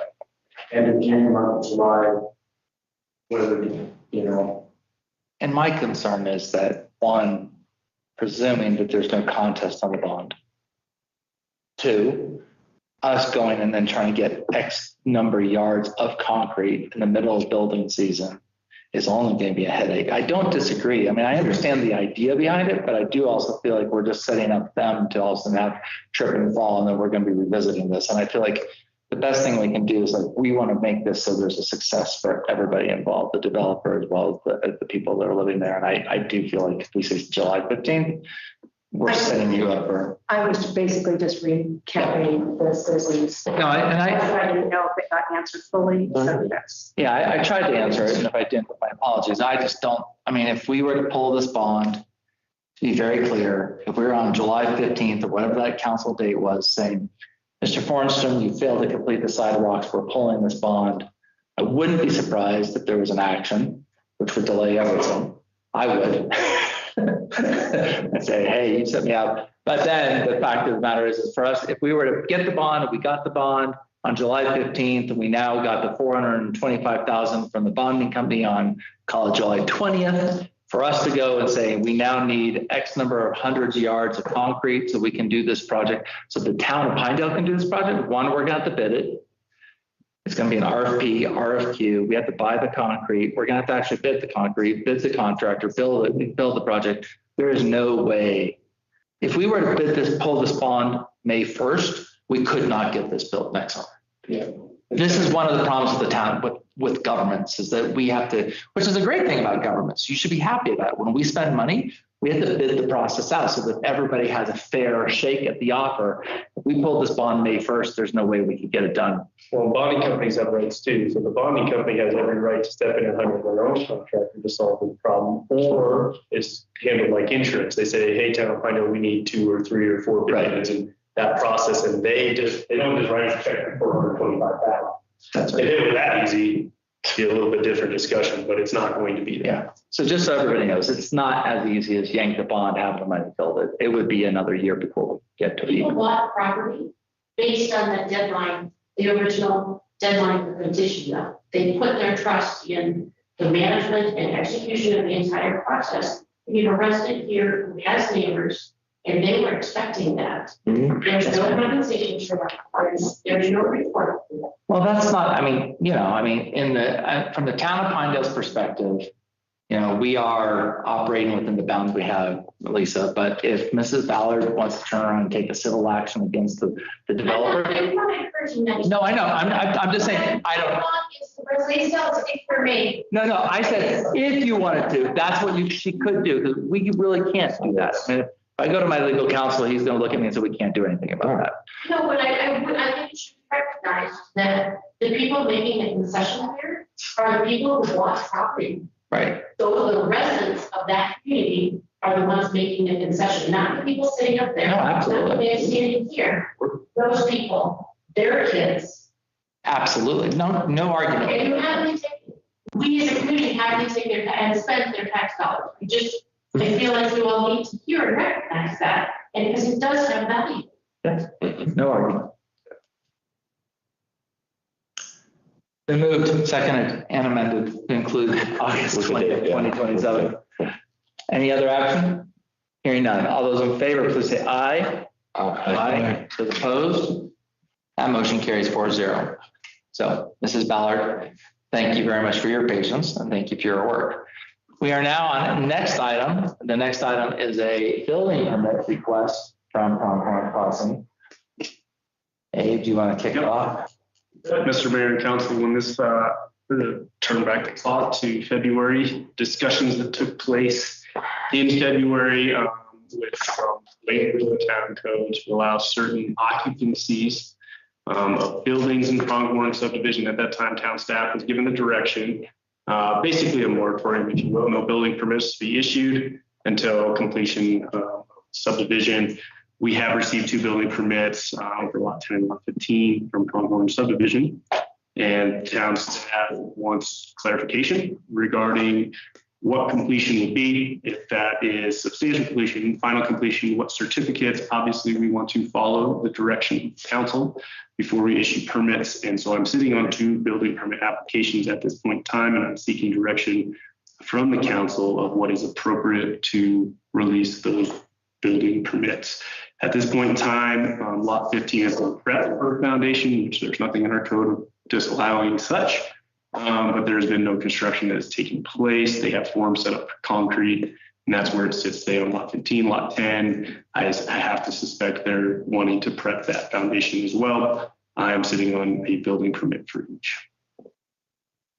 Yeah, my recommendation was that we continue the building moratorium until substantial completion, which kind of goes to Lisa's and Mr. Ballard's arguments earlier. We don't want to expose a future citizen to the same problem here. I know that's inconvenient for Mr. Fornstrom and his team, but if substantial completion is literally a few days away, that would be my recommendation. But council, feel free to weigh in on that. I agree, seems reasonable. Just focus on that this week and then we're good. Councilman Loftus? I agree. We could get it done before we're going to give them any more permits. Yep. Get it done over backwards. If that was the case, would it then be in 2 weeks at the next council meeting that we would have this come up once more? No, so the way substantial completion works is the engineer walks through it. Substantial completion creates a punch list of everything that needs to take place between substantial and completion. Substantial completion needs to be all primary infrastructure, water, sewer, streets, storm, et cetera. So to me, the outstanding item on substantial completion is stormwater, which I know there's a study get done. I've spoken with Dennis to get that done. As far as what that punch list item would look like, but a formal substantial completion, what I would suspect would be to the developer, signed by the engineer, and presented to the town that this is the punch list item that we agreed to fix before completion. That's typically how it's done. And I have a form that says from not just the developer, but from their engineer and reviewed by town staff that says it is substantially complete. Cool. And at that form, that's an administrative action. If you guys tell me tonight, we have substantial completion certificate, issue the permit, I issue the permit, and then it's set in time. So in that scenario, yeah. Town code, on the town code, because the town code says building permits shall not be issued until certain things happen. And we allow, back in February, we said, well, you got houses that ready to start you, but throw it at you. And houses that we've got the solar, we need people to move in and agreed to, okay, do this, but no more building permits until code is followed. This would just be directing staff to continue to follow the code. So when substantial completion takes place, all things go well. In judging by everything discussed at the last meeting, if you look through the letters of the last meeting, I think they crossed everything off the list. There's a few final completion items in there, except for that storm. I know it's scheduled, so as soon as the storm is completed, we're done. And there's, again, I assume Eric would then issue that certificate. So to answer on the stormwater, we tried to set that vault last week, and at the bottom 2 foot of the hole, we ran into too much water, flowing situations.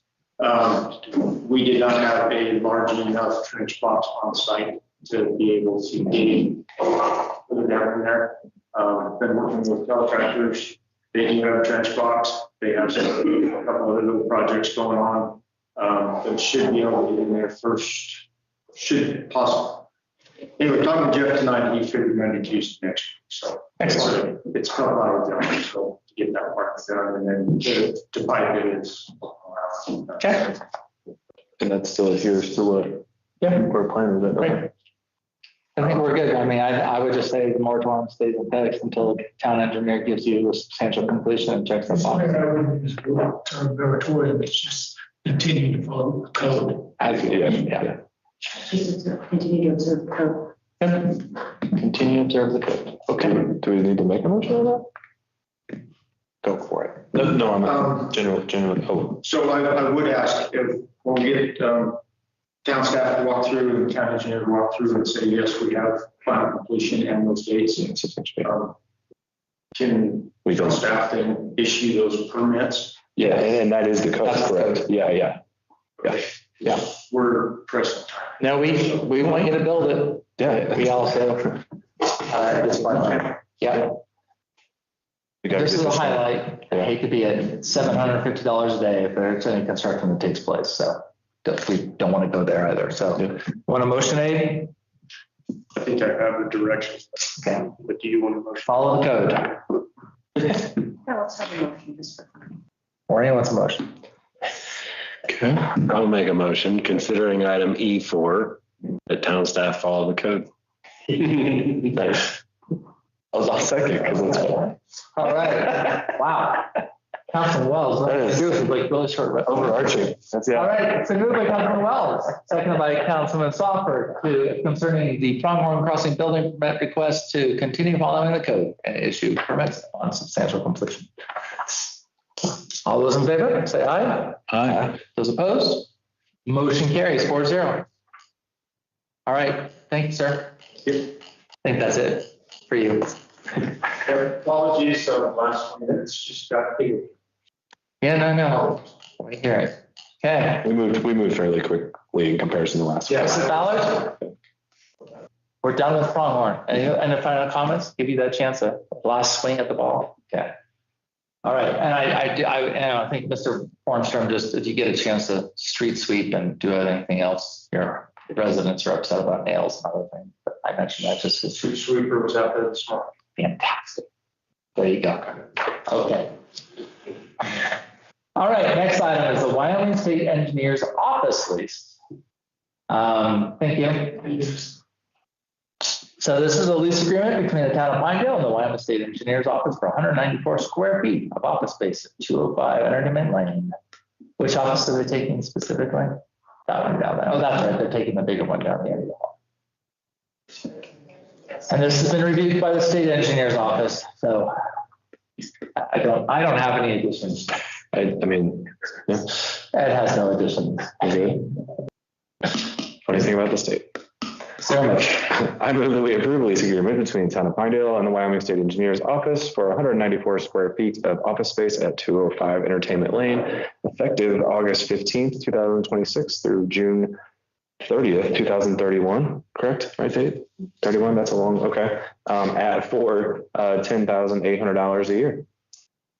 I'll second that. Moved by Councilman Swafford, seconded by Councilman Loftus to approve the lease with the Wyoming State Engineers Office for 194 square feet to our town hall from August 15th, 2026 through June 30th, 2031 at $10,800 per year. Any further discussion? There's no escalator? Beat me to it. Sorry. No escalator in there. Inflation proof. Doesn't it include them being able to use the bathroom and the kitchen as well as that? Yeah. In there? Yeah. Not the kitchen. Not the kitchen, yeah. It's everything on that side of the building. Okay. And it's part of, we have a lease agreement that's very similar with the chamber. Similar stuff. Peggy will be very happy. One by one. All right, moved and seconded. All those in favor, please say aye. Aye. Aye. Those opposed? Motion carries. You have a new lessee, right? Enjoy.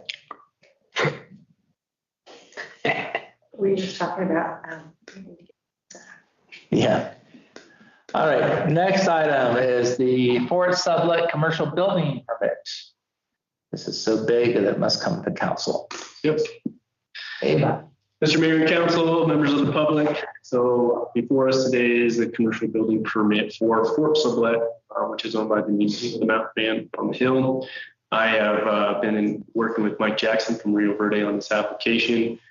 This is a large application, and I don't know that the museum is intending to build this, say, in 1 year. I think it's going to be base construction, but the plan before us is complete construction. It's how I prefer to handle it, and I think they're planning on piecing away as they earn revenue. I'm going to go ahead and present it so members can see exactly what is being proposed on the Hill. Typical of these types of building permits, the town of Pinedale staff reviews. It's not located in commercial zone property. However, any commercial development in the town of Pinedale over 500,000 requires the review and approval of town council prior to staff issuing the permit. We've handled this in that format just because I think it's important to. There's a few types of developments that have happened in the past in residential that are more commercial uses, churches, et cetera. But I think it's important to honor this piece of the code, and it never hurts that I'm not the only one that reviews it and approves it. So this is the map. Obviously the fort it's about 100, let's see here, about 110 by 110. Fort contains, there's a bunch of fancy words that I don't know, but guard wall plus several rooms located inside. They have submitted to the state fire marshal for pieces of it. Many of the buildings do not require fire suppression. There are certain rooms on the second story that do require fire suppression. So I do have a few conditions inside of my permit approval that I would ask council to keep there. The drainage is fine. The fort looks, I have no concerns regarding the drainage of the building or of the area. They kind of drain it to the center of it and then out to a catch basin and go from there. Also, the other thing that is not completed at this point is the Wyoming Department of Environmental Quality permit for the size of the water connection. Anything over a 2-inch requires a DEQ permit. So I would ask the two conditions be put on the permit. That's the approval of the Wyoming State Fire Marshal's Office, that there will be no occupancy of those areas requiring it until such a date, and that there'll be no tapping of the water, no access to water and sewer until such a time that the DEQ permit is received by town staff. It's a sequencing issue with their construction. Mike is very aware of these things, and he's happy with both of those conditions. This is a picture of the fort that you guys will see right here. Obviously, the Western Fort is what they're aiming for. It is what it is. So, and to be clear, that's not a trebuchet in the bottom right. A trebuchet would be awesome. Oh, he didn't know. It's not a trebuchet. Except there are a bunch of. I mean, if we could chuck some pumpkins, all about But anyway, I would ask under the critical allowances of the code that you guys would, if you have any questions, I'll do my best to ask. I do not see a member here to represent the applicant, but I do believe I can answer most questions that are associated. I don't think anyone online. This will, at this point in time, just because we had a separate approval a couple months ago, at this point in time, the water and sewer permits are due. Those are turned in with this. And so there will be a $2,000 water connection fee for the fire, plus all of the water sewer based on the size of the meter. It's a 1-inch meter. So the overall fee is $2,700 for water, $2,700 for sewer, plus the metering equipment. And so I do have 2 motions issued. Inside of your items, they would like to put the water meter inside, which we always promote where there's fire protection. So I would ask for a motion of a waiver of that section of 160, allowing the water meter to be put inside. And then I would ask for a motion for the approval of commercial building permit. All right, Councilor, any questions? What's the finish material on the inside? Is it dirt or is it the concrete? No, it's dirt. Well, there's not going to be a lot of runoff. No. I don't suspect there's going to be much runoff. I gotta say, I was wondering because it doesn't seem like the stormwater is contained on site, right? So you're not expecting a lot. The embankments are not contained on site where they're kind of building up the hillside. However, the whole fort area, so everything inside the wall drains to the center, which goes out to their basin and then their rock infiltration bed. So the overall fort is being contained on site. It's just the embankments that are and everything is still like none of that's hard surface. It's all gravel. you more building than I do. So.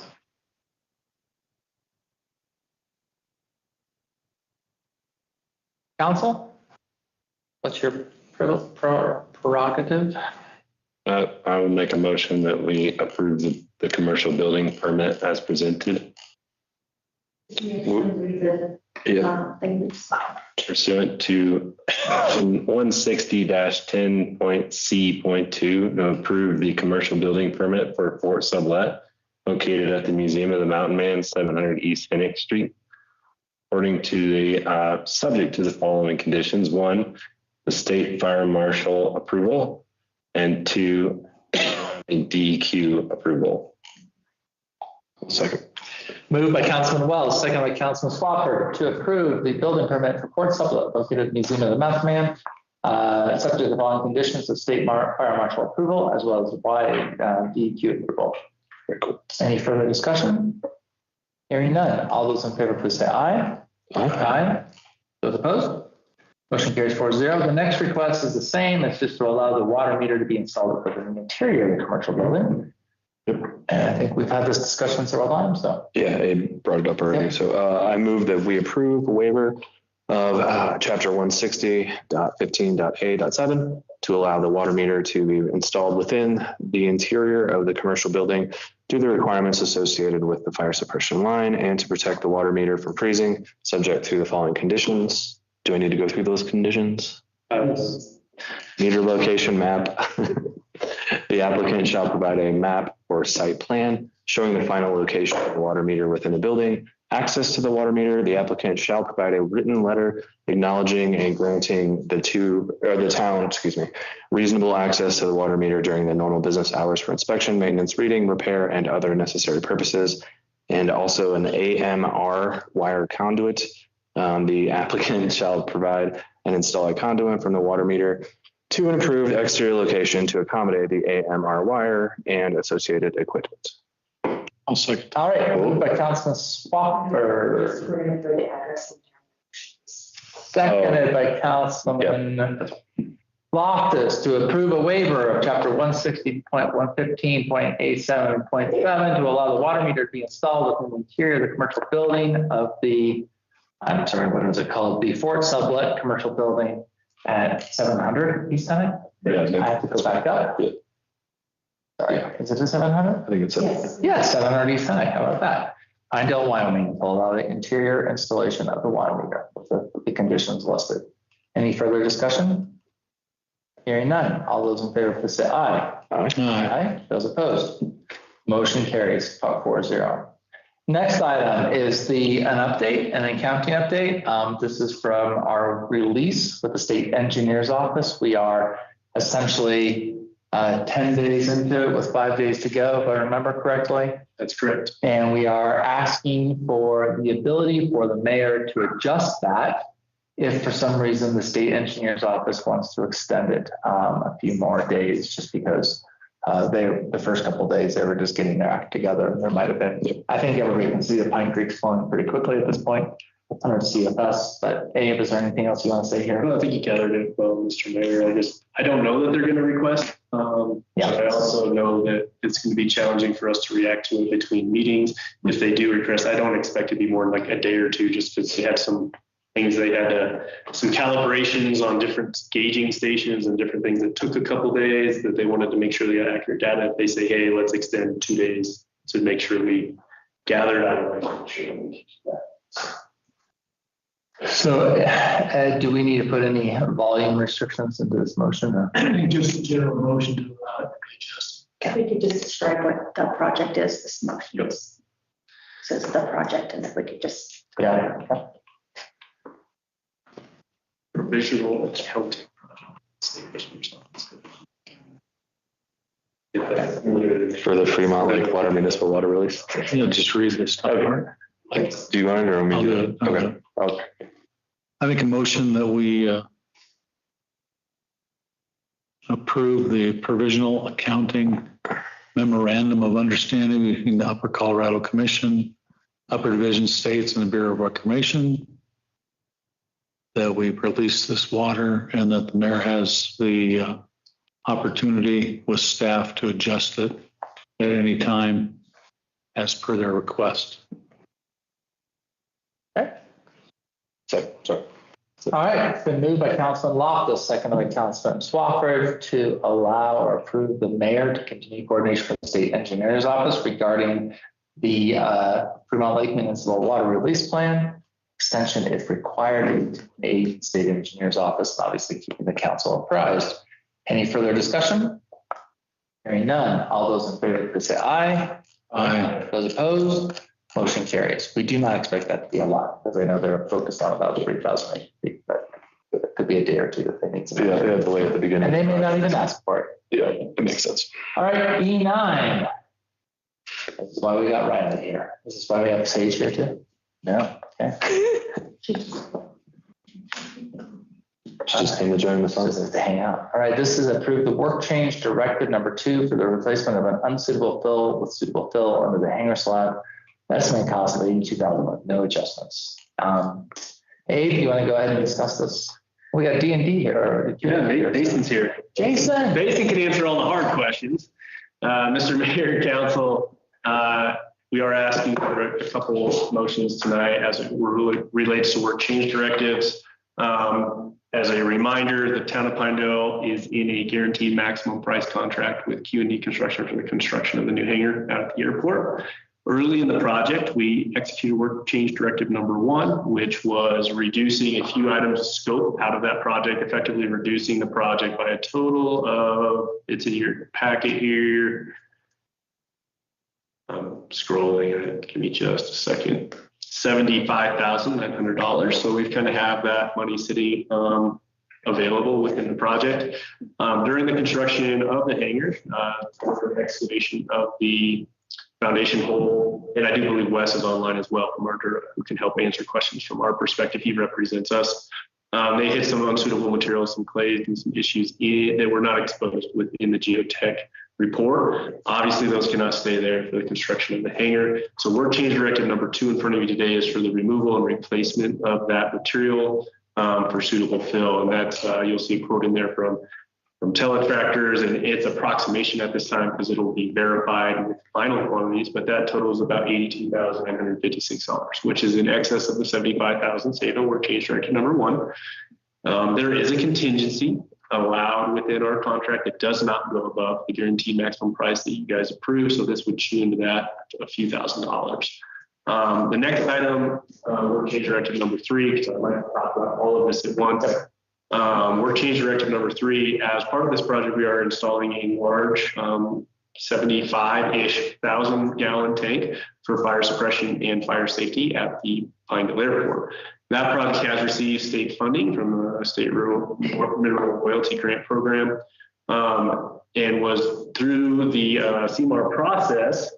We had an exterior insulated tank. The insulation was kind of the interior of the tank, and that will sit on the outside of the hangar. That supplier has effectively, we're just going to say the word good. I don't know if that's appropriate, but that supplier has dropped out, and all the design assumptions are based on that supplier. Q&D has had to pivot to find another tank that would fit the needs of the project, have the correct volumes, et cetera. They have provided a cost analysis of all of their discussions with different tank suppliers on the project, but they're coming at increased costs to what the original CMAR process revealed. So this is, I think, very standard for a CMAR process. When we have a standard bid, this contractor would be asking us for a change order. They said, hey, this is what happened, or this is what's going on. This is very transparent and open with exact values from the consultants. I think one of the important things to point out is I've spent several meetings with Mason and Wes talking about this very issue. It's not like Q&D makes more money off of this. This is all going to a supplier that gets the project completed. There's a few options outlined in that cost analysis. Everything from an exterior tank that has an exterior spray foam insulation located on it. I can tell you Riley and myself and our engineers and Q&D are nervous that application, though, would maybe fulfill the needs of the airport, would not last. Exterior insulation in Pinedale and UV is not a good idea. Interior insulation is not a warrantable type process on some of these tanks, and what can happen is the foam can disintegrate. The other was a special product that wouldn't have done that. So the second option is to basically provide exterior insulation and then clad it with metal so that it would not be exposed to the UV. That's the price you see for $111,000, $111,891. And then the far right column is when we originally started this construction project, we thought about putting a tank inside the building. And that was kind of engineered out through the CMAR process. That cost for $213,000 is kind of pivot back towards that, where we would actually build a building over the tank to protect it from the cold as well as from UV. That was quite a bit more expensive. After much discussion, I would say that both Riley, myself, and Wes and Q&D would recommend that the exterior with cladding $111,891,000 difference. That's the difference between what they kind of quoted through the CMAR process and what it's going to cost today is the preferred alternative. Now, to be clear, this would come out of the CMAR contingency and not increase the guaranteed maximum price. That contract price does not change. It's just we're eating into that CMAR contingency. The risk factor for our CMAR just goes up. I mean, because now their contingency is smaller. They seem to be confident with that. They can speak to that, but he is here to represent. He is much more familiar with the CMAR process. This is my first one. Wes is here to answer those questions. So if you guys have questions, please fire away. But it would be staff's recommendation that we would execute work change directive number 3 that would provide the ironcladed installation option of the exterior tank and using up $111,891,000 out of our contingency to do that. So yeah, and that's without impacting the bottom line, of course, right? So you wouldn't see that change. It looks like a $0 transfer of money. But also part of the beauty of the CMAR is it's all open. You guys have all the backup, the same things that we get from the subcontractors. I think you saw our analysis, and Mr. Marion and I lamented over our love of complicated spreadsheets. I wanted to be here to answer any questions on that. It's a great spreadsheet. Isn't that nice? It's, really great. So, cell number. Quick question. I see the removal on the first part of heat trace. It's having worked in the field a little bit. It's kind of cold out that way. are you guys confident that that insulation and the metal covering is going to keep the water from freezing? Yeah, so the removal of the heat trace, to be more specific, is out of the gutters. As part of that $70,000 deduction is. Okay, on the first part. So it's not, okay. And so to answer the second part of your question, with the tanks under the NFPA 22, it's a combination of the insulation, there's an immersible heater, a recirculation pump, and all those elements that keep it above 40 degrees and all that stuff. Totally fine. Yeah, we've dealt with way lower tech in the field, so that's why I was trying to make sure. So thank you. Council? I don't know if I've seen a picture of what this tank looks like. How big is it? So the proposed tank is, I think it's 79,000 gallons is the proposed size. I could scroll up here. Mason, do you recall? Yeah, it's 79 with usable 70, and I believe that the height of it is almost as tall as the eave of the building, which is 30 some odd feet. So it's a large tank, right? And the purpose is, obviously, one is to protect the name, right? We've got to store that water and use it in the event of an emergency. Second is the use by the fire department in the event that they need to utilize it and not take all the water away at once. So it's rather oversized, right? I think the fire marshal said we'd get away with 50,000. We decided to upsize it a little bit at the time. Well, the other reason is that by having it, it gives us the ability to do another hangar. Future expansion is obviously much easier with this large volume of water. Yeah. And so the way it would work, Councilman Wells, that's going to take a little bit. I've been saying Commissioner Wells for 6 years. So Councilman Wells is you're going to have, I think it's just a galvanized steel tank. And then there'll be an exterior clip that's installed by them in a rigid insulation. And then to that exterior clip would be basically siding that matches the building. So it's going to be a water tank that looks like the building. Yeah. Is what you're going to see up.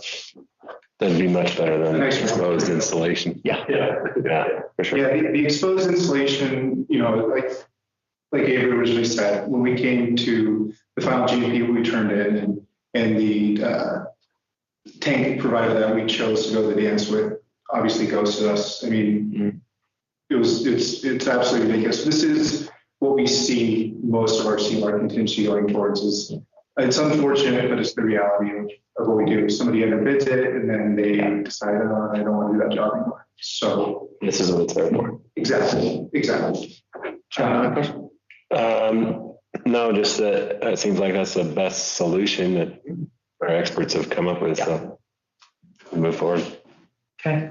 Everybody good? And Mr. Mayor, if it adds any, we're not increasing the guaranteed maximum price. That's right. I do believe that some of our MRG funds, I think this is going to be applicable in an appropriate use of MRG funds. And so that'll come, a large portion of this will come from the grant from the state. So. Great. We like that. All right. So can I have a motion to approve? Let's just go ahead for change directive number 2 and number 3. Can we start one at a time? Yes. Okay. I move that we approve work change directive number 2 for the replacement of unsuitable fill with suitable fill under the hangar slab with an estimated cost of $82,956 with no adjustments or changes to the GMP. I'll second that. All right, moved by Councilman Spofford, second by Councilman Loftus to approve work change directive number 2 for the replacement of unsuitable fill for the hangar slab, estimated cost of $82,956 and no changes to the GMP. All those in favor, please say aye. Aye. Those opposed? Motion carries 4-0. Next is E10, and this is change directive number 3. Get there. I move that we approve work change directive number 3, approving the use of CMAR contingency to provide an exterior installation and metal siding of the water storage tank in an amount estimated at $111,891 with no adjustment or amendment to the GMP. I'll second that one as well. Moved by Councilman Spofford, second by Councilman Loftus to again approve work change order directive number 3 an amount of $111,891 with no adjustment or amendment to the GMP. All those in favor, please say aye. Aye. Those opposed? Motion carries 4-0. Thanks, Jason. Good seeing you. How often are you in town? It's Mason. Mason, I'm sorry, I keep on saying Jason. And thank you for your patience as well. I think I'll come back to the ribbon cutting. You know, we've got to do a bid for that. Yeah, that's in September, right? Yeah, it's coming right up. Yeah. Oh.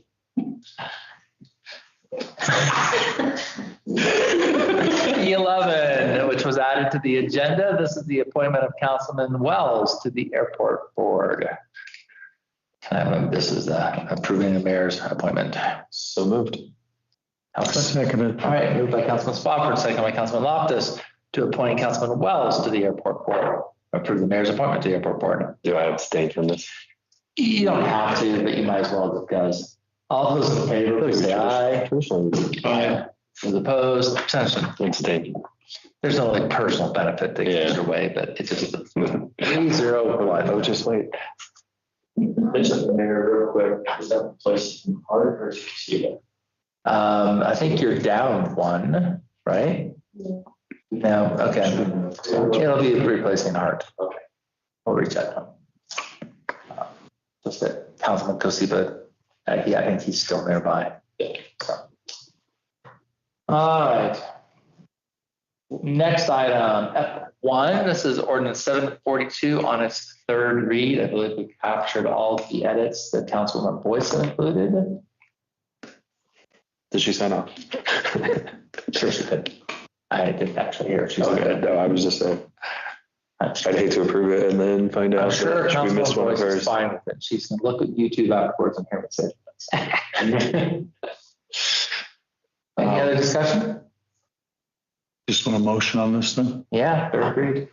I move that we approve an ordinance of the town of Pinedale, state of Wyoming, creating Article 6 of Chapter 440 relating to bicycles, electric bikes, motor assisted devices, and the pathway use. One second. All right, it's been moved by Councilman Loftus, second by Councilman Spofford to approve ordinance 742 on its third and final read. Any further discussion? Hearing none. All those in favor, please say aye. Aye. Those opposed? Motion carries 4-0. So I'm feeling bad for you, Maureen. Just Oh, I'm sorry. No, it's fine. Her eyes bother her. So I'm like, Oh, yeah. I thought you guys were making it right more. I was like, oh no. All right, Get these next item is the motions. bills for August 10th, 2026.